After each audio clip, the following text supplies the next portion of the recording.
This is the second video in a video series I'm doing on social movements, social activism and social change. This week I looked at Gene Sharp, From Dictatorship to Democracy, and I had a bit of a reread of Gene, and it was interesting to do that, having just thought about Alinsky last week, because Alinsky is really talking about bringing disparate social groups together to coalesce around common interests to achieve a tangible win or a small social change. Gene is really talking about how to topple dictators. And when I kind of thought about their different analysis in terms of the Trump administration, you can really see how important problem definition is.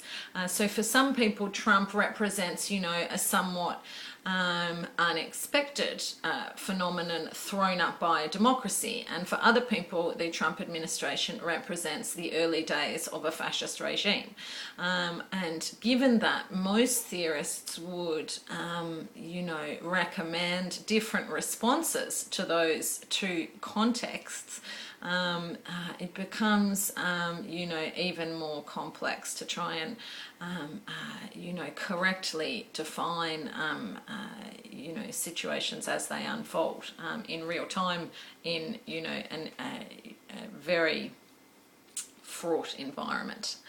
But nevertheless, thinking about Gene, it's a great read. I should say a little bit about him. He, if you look in the first few pages of the book, the preface of the book is written by none other than Albert Einstein. And that is because he struck up a correspondence with Albert Einstein from prison, where he was serving time because he had refused to be drafted into the Vietnam War. Because he was a pacifist. So, that set him up well. He did his PhD at Oxford University, and he did it on the doctrine of non-violence. So this book, which talks about, strategies of non-violence as the most effective ways to topple dictatorial regimes, really was in keeping with his long practiced life philosophy about not just the moral, importance of non-violence, but the success of non-violence as a strategy. And so he lays out quite early in the book why he thinks it's a good strategy. He has a bit of a look at other strategies that have been used. So the first one he kind of looks at is guerrilla warfare, resistance armies, freedom fighters, what have you. So terrorism, if that's what you call it, one man's terrorist is another man's freedom fighter. And he says that this is not a good strategy, basically because you are choosing to fight the regime where it is probably the strongest. So most dictatorial regimes have strong militaries and are very practiced at using violence to oppress people. And that, to quote him, he says, by placing confidence in violent means, one has chosen the very type of struggle with which the oppressors nearly always have superiority. So he said, why go and fight in an arena of their choosing? You need to find their Achilles heel, and he says every dictatorial regime has one, and the strategies of non-violence really do that. He said other times people focus on foreign saviors, so there is a kind of, hope at least that there will be some type of foreign intervention on behalf of, the citizenry, so that somehow foreign forces, a coalition of I don't want to say a coalition of the willing, but a coalition of willing parties, or the United Nations will see the rightness or the injustice of the suffering of a people and intervene on their behalf. And he is very wary of that possibility. So he says usually no foreign saviours are coming. And if a foreign state does intervene, it probably should not be trusted. So he says most of the time if you wait for foreign assistance, it won't come. And if it does come, you should be suspicious. That most foreign intervention is usually a reflection of, a foreign party trying to achieve some geopolitical strategic advantage. He also has a bit of a look at negotiation, and he said that negotiation is also a folly. Really, the idea that negotiation is some kind of impartial procedure that, results in a just outcome is not a fair reflection of what it is in practice. Negotiation is really just a contest between powerful forces, and whoever has the most power usually has the most advantageous outcome. So he says of negotiation, a halt to resistance rarely brings reduced repression. So even if you're able to, on some level, have a process open up, it rarely brings reduced repression. A dictator's peace is often no more than the peace of the prison or the grave. So he says really that you really do have to overthrow a dictatorial regime, and that there's strategies that you can use that are not going to be successful, but are, like a violence, going to only compound your suffering. But there is a way to do it. And he says it's not just about overthrowing a regime, you also have to build democracy. So he says overthrowing the regime is only half of the job. You then need to be able to put in place the foundations of democracy. So he says, though, that this is entirely possible. It's an enormous task, but that it is possible.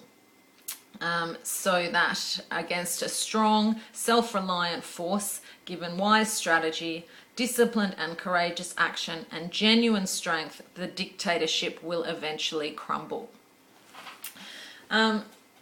So he wrote this book, originally it was, just a manuscript he wrote at the request of a Karen rebel army in Burma or Myanmar. And it actually spread through word of mouth to Eastern Europe, and the strategies and tactics were used against Slobodan Milosevic.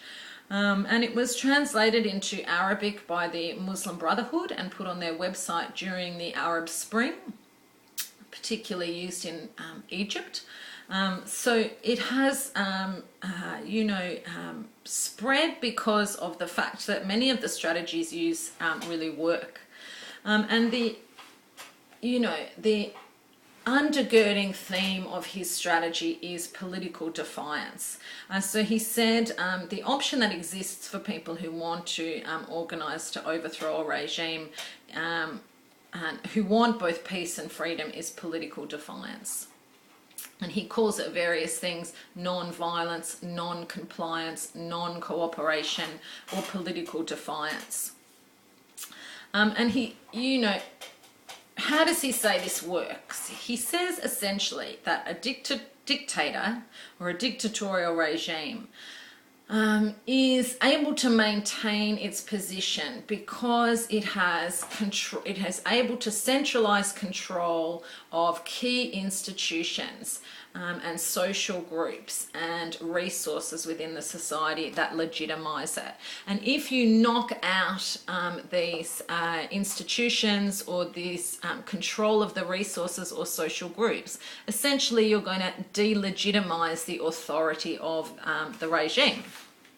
He says that essentially it's the citizenry that is keeping the regime, that is legitimizing the regime. And if they are able to withdraw that, compliance with the regime, they'll ultimately be able to overthrow it. So what are the sources of power that the regime has control over? He says it's human resources, it's the skills and knowledge of the people, so it's able to concentrate that into and direct it into its own agenda, and material resources. And it usually maintains control over those resources by threat of violence. So that can be, punishment, threatened or implied, or imprisonment, taking of land or property, or exile. So any of these, really the ability to control resources is backstopped by violence.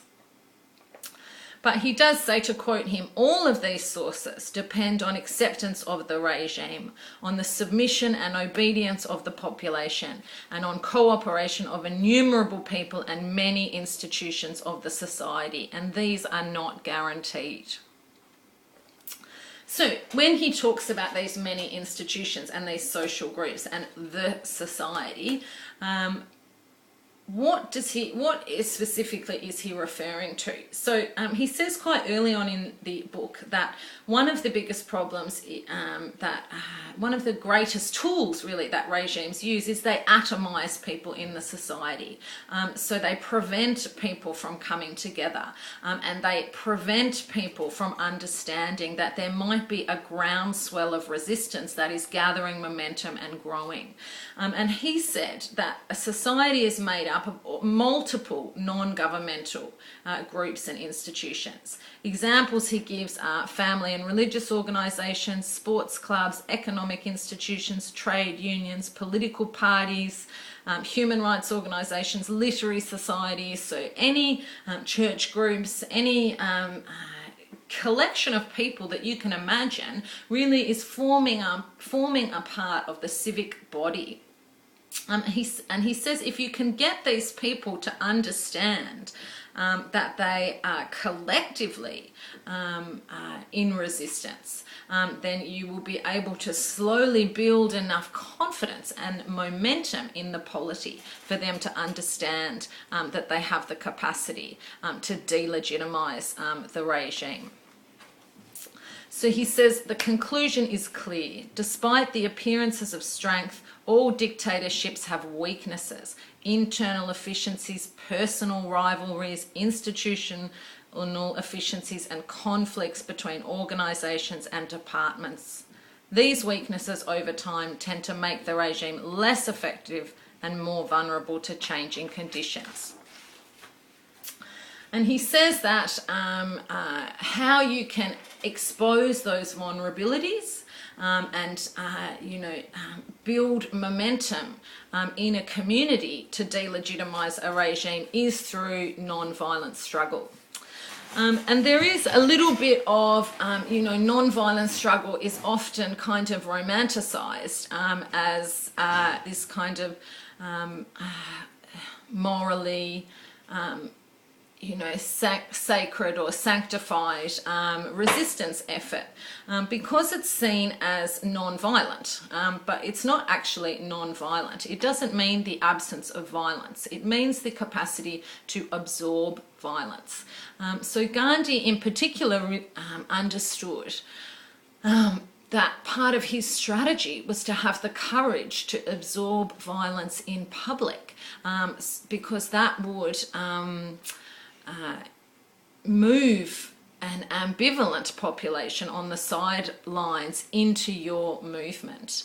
And Gene Sharp also recognises this. He also says that that's what he calls political jiu-jitsu. So when the violence of the regime is turned against it because they demonstrably are being violent towards people who are absorbing it without retaliating. And that, appears such an injustice that people are moved into the resistance movement.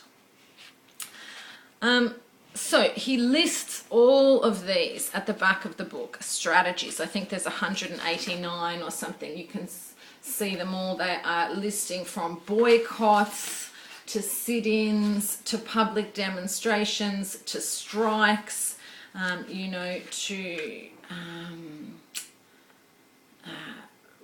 embargoes, domestic embargoes, to you know, marches, parades, mock funerals, protest meetings, walkouts, silence, so just community silence. He has these 188 tactics that you can draw upon. But he said it's not enough just to understand what tactics you can use. You have to have a grand strategy.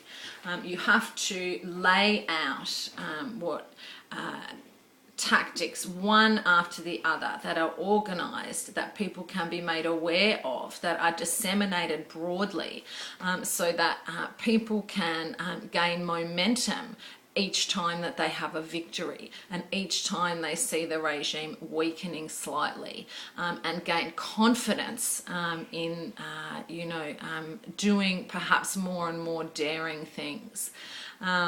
He said that in the absence of a strategy where you just have spontaneous you know, uprising, you often have a very violent and tragic end. So he saw the protest at Tiananmen Square as you know, representative of that. So you hadn't had a long campaign and good strategizing, and you had all of these people kind of just show up and stand off in Tiananmen Square, and then they were that protest was repressed, and the regime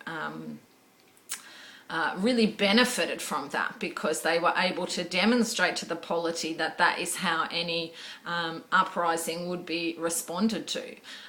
So it can go against the movement if you don't have a strategy that is designed to have you know, to start small and to have significant wins, so that you gain momentum, you gain confidence, you draw people into the movement, and slowly over time it culminates usually in something you know, profound. So in Egypt you had Tahrir Square, and it seemed like the regime was just toppled you know, in that moment. But in reality, there was a long period of different strategies and tactics that were used to help the community understand that the regime was no longer legitimate in the minds of the broader community.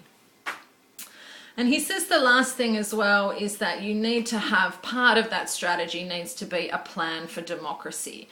That you can't just, because if you topple a regime and there isn't a plan to transition to democracy, what you will get will be, you know, a similar regime taking advantage of the power vacuum and setting itself up.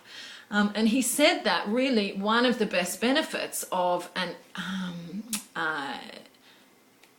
Indigenous movement is that people become practiced in the art of civic participation.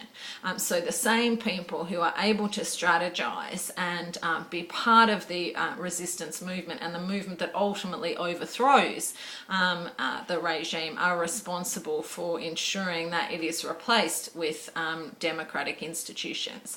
And he says, you know, the first and key act of post throwing over a dictator is to write a constitution.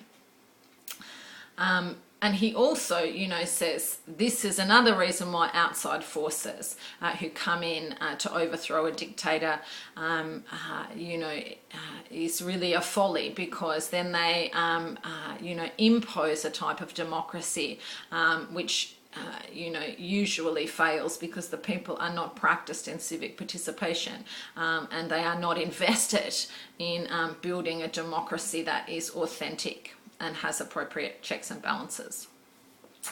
So I think, what should we say about, I think the key thing for Gene Sharp is to understand really that to break down what non-violence really means. It means to use strategies and tactics that minimize the violence against people who are resisting, that use any violence to turn it against. So any violence ultimately blows back in the face of the dictatorial regime. And also to have a strategy. So if you just have impulsive protest, if you just have, moments of resistance that kind of burst forth and then peter out, that could work against a longer term social movement or a longer term operation. How do we interpret this in the context of protests which has arisen as a result of the Trump administration? I think, there is the problem of, who gets to define, I can't remember who said it, but whomsoever gets to define the nature of the problem has the power. And there really is a contest over that at the moment. There is disagreement about what Trump represents, is the first thing. And the second thing I think that you could say is that some parts appear to be quickly organising and building networks and structures of resistance, which is exciting and reassuring. But where that resistance is not organised into a broader framework, the lesson from Gene Sharp is it's not only not likely to be successful, but it could ultimately detract from the success of any organised movement. So, another guy who's a complete legend. Next week, except I'm going to take 2 weeks because I have a lot of things to do this week. I thought I would have a look at Gandhi, but I would use the book, and I don't have it with me. But the book is called What Gandhi Said by Norman Finkelstein. The reason I've chosen him is because he's one of the only ones that has read Gandhi. So most people write autobiographical books on Gandhi or try and interpret his strategies from his actions. But he wrote copiously, and Norman Finkelstein has read him and written a startling book on what his actual strategies are. And I think that is a good one to look at. So this week, From Dictatorship to Democracy, Gene Sharp. Next week, What Gandhi Said by Norman Finkelstein. Thank you. Okay.